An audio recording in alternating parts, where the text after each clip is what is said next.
ಎಲ್ಲರಿಗೂ ನುಡಿವಾಣಿ ಯೂಟ್ಯೂಬ್ ಚಾನಲ್ಗೆ ಆತ್ಮೀಯವಾದ ಸ್ವಾಗತ. ನಾನು ನಿಮ್ಮ ಪ್ರಿಯ ತೇಜಸ್ವಿ. ಬಹಳ ದಿನಗಳ ನಂತರ ಮತ್ತೆ ನಾನು ಮೊದಲ ಹೆಜ್ಜೆ ಕಾದಂಬರಿಯ ಓದುವಿಕೆಯನ್ನು ಮುಂದುವರಿಸ್ತಿದ್ದೀನಿ. ಕೆಲವೊಂದು ಕಾರಣಗಳೇ ಹಾಗೆ. ನನಗೆ ತವ್ರ ಮನೆಯ ಮೋಹದಿಂದ ಬಹಳ ದಿನಗಳ ಅಂತರ ಆಗೋಗಿದೆ. ಹೆಣ್ಮಕ್ಳೇ ಹಾಗೆ ಅಲ್ವಾ, ತವ್ರ ಮನೆ ಆಸೆ, ತವ್ರ ಮನೆ ಅಕ್ಕರೆಯಿಂದ ಎಲ್ಲ ಮರ್ತು ಬಿಡ್ತೀವಿ. ಹಾಗಾಗಿ ಕಾದಂಬರಿ ಓದೋದ್ರಲ್ಲೂ ಬಹಳ ವಿಳಂಬ ಆಗಿದೆ. ನಿಮ್ಮಲ್ಲಿ ಕ್ಷಮೆ ಕೇಳ್ತಾ, ಕಾದಂಬರಿಯಲ್ಲಿ ಇಂದಿನ ಸಂಚಿಕೆಯಲ್ಲಿ ನಾವು ಸುಬ್ಬಿ ತನ್ನ ಮಗಳನ್ನು ಆಸರೆಯಾಗಿ ಒತ್ತಾಸೆಯಾಗಿ ಬಳಸ್ಕೊತಾ ಇದ್ದಾಳೆ. ಇಲ್ಲಿ ಒತ್ತಾಸೆಯಾಗಿ ನಿಂತ ಸುಬ್ಬಿಯ ಮಗಳು ಮನೆ ಜವಾಬ್ದಾರಿ ಹೊತ್ತ ಹೆಣ್ಮಗಳು. ಬಹುಶಃ ಇಂತಹ ಘಟನೆಗಳು ಇಂದಿಗೂ ಸಹ ನಡೀತಾ ಇದೆ. ಎಷ್ಟೋ ಮನೇಲಿ ಹೆಣ್ಮಕ್ಳು ತನ್ನ ಇಡೀ ಕುಟುಂಬದ ಜವಾಬ್ದಾರಿಯನ್ನು ತಗೊಂಡು ನಿಭಾಯಿಸ್ತಾ ಇದ್ದಾರೆ. ಅಂಥದ್ರಲ್ಲಿ ಈ ನಮ್ಮ ಕಥಾನಾಯಕಿಯೂ ಹೌದು.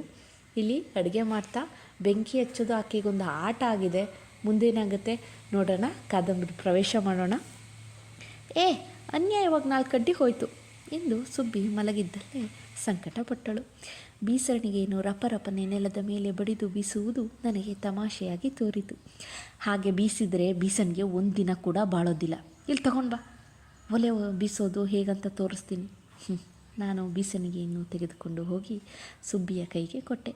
ಆಕೆ ಬೀಸಣಿಗೆ ಹಾಳಾಗದಂತೆ ಬೀಸುವುದನ್ನು ಕಲಿಸಿಕೊಟ್ಟಳು. ಅಕ್ಕಿ ಕುದಿದು ಅನ್ನವಾಗಿ ಮಾರ್ಪಾಡಾಗುವುದು ನನ್ನ ಪಾಲಿಗೆ ಅತ್ಯಂತ ಮನೋರಂಜನೆಯ ದೃಶ್ಯ. ಅಕ್ಕಿ ಕುದಿಯುವಾಗ ಗುಳ್ಳೆಗಳು ಒಡೆದು ಹಬೆ ಹರಡುವುದು ನೋಡಲು 2 ಕಣ್ಣು ಸಾಲದು ಎಂದು ನಾನು ತಿಳಿದೆ. ಮೊದಲನೇ ದಿನ ಅನ್ನ ಮಿಡ್ಡೆಯಾಯಿತು. ಸಾರಿಗೆ ಉಪ್ಪು, ಹುಳಿ, ಖಾರ ಯಾವುದೂ ಇರಲಿಲ್ಲ. ಆದರೂ ಸುಬ್ಬಿ ಅಪ್ಪ ನನ್ನ ಅಡಿಗೆಯನ್ನು ಮುಕ್ತ ಕಟ್ಟದಿಂದ ಹೊಗಳಿ ಊಟ ಮಾಡಿದರು. ಆ ದಿನವಂತೂ ನನ್ನ ಕಾಲು ನೆಲದ ಮೇಲಿದ್ದರೂ ತಲೆ ಮಾತ್ರ ಸ್ವರ್ಗದಲ್ಲಿತ್ತು. ಸುಬ್ಬಿ ಊಟ ಮಾಡಿ ಗಂಡನ ಕಡೆಗೆ ತಿರುಗಿ ಹೇಳಿದರು. ಏನ್ರಿ, 8 ದಿನ ಹೀಗೆ ಅಡುಗೆ ಮಾಡಿದ್ರೆ ನನ್ನನ್ನೇ ಮೀರಿಸ್ತಾಳೆ ನಿಮ್ಮ ಮಗಳು. ಅಂದಿನಿಂದ ನಾನು ಸ್ಕೂಲಿಗೆ ತಪ್ಪಿಸಿಕೊಳ್ಳುವುದು ಸಾಮಾನ್ಯವಾಯಿತು. ಸುಬ್ಬಿ 2 ದಿನಕ್ಕೂ ಮೈ ಹುಷಾರಲ್ಲ ಎಂದು ಮಲಗಿಬಿಡ್ತಿದ್ಲು. ಆಗ ಮನೆಯ ಕೆಲಸವೆಲ್ಲ ನನಗೆ ಬೀಳ್ತಿತ್ತು. ಕೊನೆಗೊಂದು ದಿನ ಸುಬ್ಬಿ ನನಗೆ, ನೋಡು, ಈ ವರ್ಷ ಸ್ಕೂಲ್ ಬಿಟ್ಬಿಡು. ಈ ಸಾರಿ ನಾನು ಮೈ ಕಳೆದ್ಮೇಲೆ ನೀನು ಮತ್ತೆ ಹೋಗುವಂತೆ ಎಂದಳು. ನನ್ನ ಓರ್ಗೆಯವರಾದ ಉಷಾ, ವೇಣು ಸ್ಕೂಲಿಗೆ ಹೋಗುವಾಗ ನಾನು ಮನೆಯಲ್ಲಿಯೇ ಉಳಿದು ಕೆಲಸ ಮಾಡಬೇಕೆಂದು ತಿಳಿ ನನಗೆ ದುಃಖವಾಯಿತು. ಸುಬ್ಬಿಯ ಸಲಹೆಯನ್ನು ನಾನು ಮೊದಲು ತಿರಸ್ಕರಿಸಿದೆ. ಸುಬ್ಬಿ ಒಳ್ಳೆಯ ಮಾತಿನಿಂದ ನನ್ನನ್ನು ಒಪ್ಪಿಸಲು ಪ್ರಯತ್ನಿಸಿದಳು. ನಾನು ಅದಕ್ಕೆ ಒಪ್ಪದಿರಲು ಏಟಿನ ಬೆದರಿಕೆ ಹಾಕಿ ನನ್ನನ್ನು ಒಪ್ಪಿಸಿದಳು. ಅಲ್ಲಿಗೆ ನನ್ನ ವಿದ್ಯಾಭ್ಯಾಸ ಮುಕ್ತಾಯಗೊಂಡಿತು. ಮೊದಲು ವಿನೋದಕರವಾಗಿದ್ದ ನನ್ನ ಅಡುಗೆ ಕೆಲಸ ಈಗ ನನಗೆ ಬೇಸರ.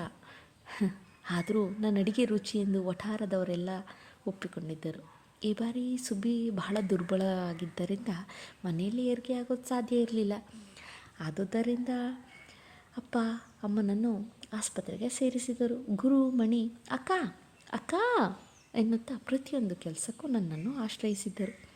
ಜವಾಬ್ದಾರಿ ಎಲ್ಲ ನನ್ನ ತಲೆಯ ಮೇಲೆ ಬಿದ್ದುದರಿಂದ ನನಗೆ ಎಲ್ಲಿಲ್ಲದೆ ಹಿರಿತನ ಬಂದಿತ್ತು. ನನಗೆ ತಿಳಿದ ಕೆಲಸವನ್ನು ವಠಾರದ ಅಜ್ಜಿಯೋ ಅಂಬುಜಮ್ಮನೋ ಯಾರಾದರೂ ಹೇಳಿಕೊಡ್ತಿದ್ರು. ಮಂಜುಳಾ ಬೆಳಗಾದೊಡನೆ ಫ್ಯಾಕ್ಟ್ರಿಗೆ ಹೊರಟೋಗ್ತಿದ್ರು. ಹಾಗಾಗಿ ಅವರು ನನ್ನ ಸಹಾಯಕ್ಕೆ ಆಗ್ತಿರಲಿಲ್ಲ. ಗುರುವನ್ನು ಸಮಯಕ್ಕೆ ಸರಿಯಾಗಿ ಸ್ಕೂಲಿಗೆ ಕಳಿಸುವಾಗ ಮಾತ್ರ ನನಗೆ ಕೊಂಚ ಹೊಟ್ಟೆ ಉರಿ. ನಾನು ಹುಡುಗನಾಗ ಹುಟ್ಟಬಾರ್ದ, ಈ ಜವಾಬ್ದಾರಿ ಇಲ್ಲದೆ ಹಾಯಾಗಿರ್ಬೋದಿತ್ತು. ಸುಬ್ಬಿ 11 ದಿನಗಳ ನಂತರ ಮನೆಗೆ ಬಂದಳು. ಮಗುವಿಗೆ ರಾಮಕೃಷ್ಣ ಎಂದು ನಾಮಕರಣವಾಯಿತು. ನಾಮಕರಣವೆಂದರೆ ಬರಿಯ ಶಾಸ್ತ್ರದ ನಾಮಕರಣ. ಮನೆಯ ಮುಂದೆ ತೋರಣವಾಗಲಿ ವಾಲ್ಗವಾಗಲಿ ಇರಲಿಲ್ಲ. ಅಜ್ಜಿಯ ಮೊಮ್ಮಗನಿಗೆ ನಾಮಕರಣವಾದಾಗ ಮನೆಯ ಮುಂದೆ ಹಸಿರು ತೋರಣ ಹಾರಾಡ್ತಿತ್ತು. ವಠಾರದವರೆಲ್ಲ ವಾಲಗದಿಂದ ಅಜ್ಜಿಯ ಮನೆಯ ಅಡಿಗೆ ಮನೆಯಿಂದ ಔತಣದೆಡೆಗೆ ಹೊಗೆ ದಟ್ಟವಾಗಿ ಮೇಲೆದ್ದು ಮುಗಿಲಿನಲ್ಲಿ ಲೀನವಾಯಿತು. ಆದರೆ ನಮ್ಮ ಮನೆಯಲ್ಲಿ ಯಾವ ಸಂಭ್ರಮವೂ ನಡೆಯಲಿಲ್ಲ. ತಂದೆಯ ಮುಖ ಚಿಂತೆಯಿಂದ ಸುಕ್ಕಾಗಿತ್ತು. ಆಯಾಸ ಬಳಲಿಕೆಯಿಂದ ಸುಬ್ಬಿಯ ಮುಖ ಬಿಳಿಚಿಕೊಂಡಿತ್ತು. ಇಬ್ಬರೂ ಏನೋ ಅಗಾಧ ಯೋಚನೆಯಲ್ಲಿ ಮುಳುಗಿದಂತೆ ತೋರಿತು. ಸಂಜೆ ಫ್ಯಾಕ್ಟ್ರಿಯಿಂದ ಮಂಜುಳಾ ಬಂದವಳೆ ನೇರವಾಗಿ ಸುಬ್ಬಿಯನ್ನು ನೋಡಲು ಬಂದಳು. ರಾಮಕೃಷ್ಣನನ್ನು ಎತ್ತಿಕೊಂಡು ನನ್ನ ಕಡೆ ಬೆರಳು ತೋರಿಸಿ, ಎಲ್ಲ ಇವಳಾಗೇನೆ, ಬಣ್ಣವು ಕಪ್ಪು ಆದ್ರೇನಂತೆ, ಗಂಡಸಿಗಿಂತ ಬಣ್ಣ ಗಂಡು ಮಕ್ಕಳು ಹೇಗಿದ್ದರೂ ಸರಿ ಎಂದಳು. ಈಗ ನನಗೆ ಬುದ್ಧಿ ಸುಮಾರಾಗಿ ಬೆಳೆದಿತ್ತು. ಇತರರು ನನ್ನನ್ನು ಕಪ್ಪು ಎಂದಾಗ ನನ್ನ ಮನಸ್ಸಿನಲ್ಲಿಯೇ ನೋವಿನ ಅಲೆಯೊಂದು ಎದ್ದು ಮಾಯವಾಗುತ್ತಿತ್ತು. ಗುರುಮಣಿಗೆ ನನ್ನನ್ನು ಹೋಲಿಸಿದಾಗ ನನ್ನ ಎದೆಯಲ್ಲಿ ಮತ್ಸರ ಕಡಿಯುತ್ತಿತ್ತು. ಮಂಜುಳೆಯ ಮಾತುಗಳು ಸುಬ್ಬಿಯ ಕಿವಿಯ ಮೇಲೆ ಬಿದ್ದಿರಲಿಲ್ಲ. ಆಕೆ, ಅದೆಲ್ಲ ಸರಿ, ಸಂಸಾರ ಹೀಗೆ ಬೆಳೆದರೆ ಗತಿಯೇನೇ ಎಂದಳು. ಹಾಗಾದರೆ ನಾನೊಂದು ಉಪಾಯ ಹೇಳ್ತೀನಿ, ಕೇಳ್ತೀಯೇನೆ? ಏನದು? ಇನ್ನು ಮೇಲೆ ನೀನು ನಮ್ಮ ಮನೇಲಿ ಮಲ್ಕೊ, ಉಷಾ ನನ್ನ ಚಿಕ್ಕ ತಮ್ಮಂದರು ನೀನು ಮನೇಲಿ ಮಲ್ಕೊಳ್ಳಿ. ಎಷ್ಟು ದಿನ ಅಂತ ಹೀಗೆ?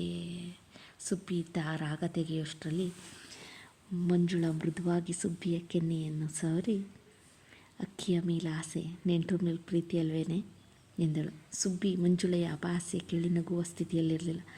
ತಮಾಷೆ ಬೇಡ ಮಂಜು, ಅವರು ಚಿಕ್ಕವರು, ಈಗ ನಾನಿಲ್ವೇ? ನಿನ್ನ ಬೇರೆ ರೀತಿ ಆಯಿತು. ಹೀಗೆ ಮಕ್ಕಳಾಗುತ್ತಿದ್ದರೆ ಇದು ಎಲ್ಲಿ ಕೊನೆ ಎಂದು ನಮ್ಮಿಬ್ಬರಿಗೂ ಯೋಚನೆಯಾಗಿದೆ. ಈಗಾಗಲೇ 2 ಹೊತ್ತಿನ ಊಟಕ್ಕೆ ಹವಣಿಸಬೇಕಾದರೆ ಅವ್ರಿಗೆ ಸಾಕಾಗೋಗಿದೆ. ಒಂದು ಗಳಿಗೆ ವಿರಾಮ ಇಲ್ಲ ಕಣೆ. ಸ್ಕೂಲು ತಪ್ಪಿದರೆ ಮನೆ ಪಾಠಗಳು. ಪಾಪ, ಅವ್ರಿಗೆ ವಿಶ್ರಾಂತಿ ಬೇಡವೆ? ಸಾಲದಕ್ಕೆ ಒಳ್ಳೆಯ ಆಹಾರವೇ, ಗಾಳಿ ಬೆಳಕಿರೋ ಮನೆಯೇ, ಮನರಂಜನೆ. ಅವರಂತೂ ಅಸ್ಥಿ ಪಂಜರ ಆಗಿದ್ದಾರೆ ಕಣೆ.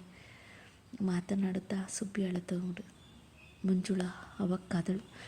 ಸುಬ್ಬಿ, ಅಳ್ಬೇಡ ಕಣೆ, ಹಸಿ ಮೈ ನಂಜಾದೀತು. ನೀನು ಅಳ್ತಾ ಇರೋದನ್ನು ನೋಡಿ ಮಕ್ಕಳೆಲ್ಲ ಗಾಬರಿಯಾಗಿವೆ.